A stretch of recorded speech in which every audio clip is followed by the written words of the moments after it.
Longbar. Speaker, thank you. I rise this evening to remind the Premier that we are still waiting for action on his promise to prevent Queensland copper thefts. I specifically want to remind the Premier that back in May 2024, he had this to say on the subject: no more reviews, no more talk fests, it's time to legislate. And I remember these words well for a couple of reasons, Speaker.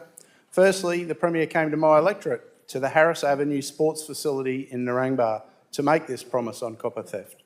I wasn't invited, but I happened to be holding a mobile office just down the road that day, as I do quite often, and saw them all coming in.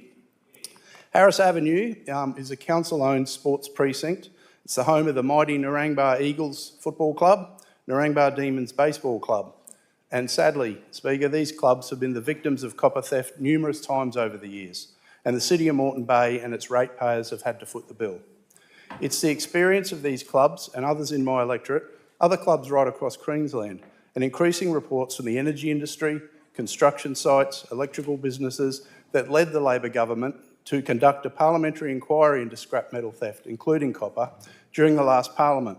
Speaker, I chaired that inquiry by the Transport and Resources Committee. That's the second reason I've been following the LNP's actions, or rather lack of action, on copper theft. Our Labor government had committed to support 6 of the committee's 7 recommendations.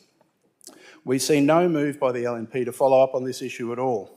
Maybe the victims of copper theft are not part of the Premier's core business, or not one of his metrics. I'm not seeing any green shoots in the copper theft space. If the Premier does have a plan, please let us know, so my sports clubs, the electrical contractors on local development sites, the Energex workers out there sorting out stripped power poles and highway lights, they can have some comfort.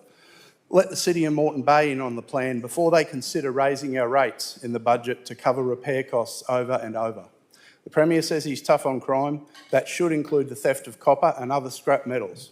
So why does he delay on his promise to, I quote, give police the teeth they need? The LNP is happy to move an urgency motion for electoral law reform. We're still almost 1,000 days out from the next election, so I'm not sure why that's as urgent as copper theft, unless it's so the LNP can take more money from donors before the financial year ends.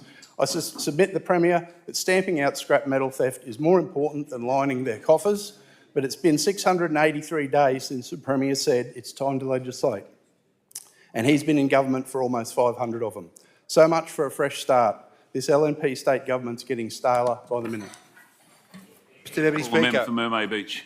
Thank you, Mr Deputy Speaker. The Gold Coast is now a very diversified economy, and as a city bigger than the state of Tasmania, the nation's tourism capital now boasts the construction industry, the education industry and the burgeoning film and entertainment industry as major contributors to the employment and financial sustainability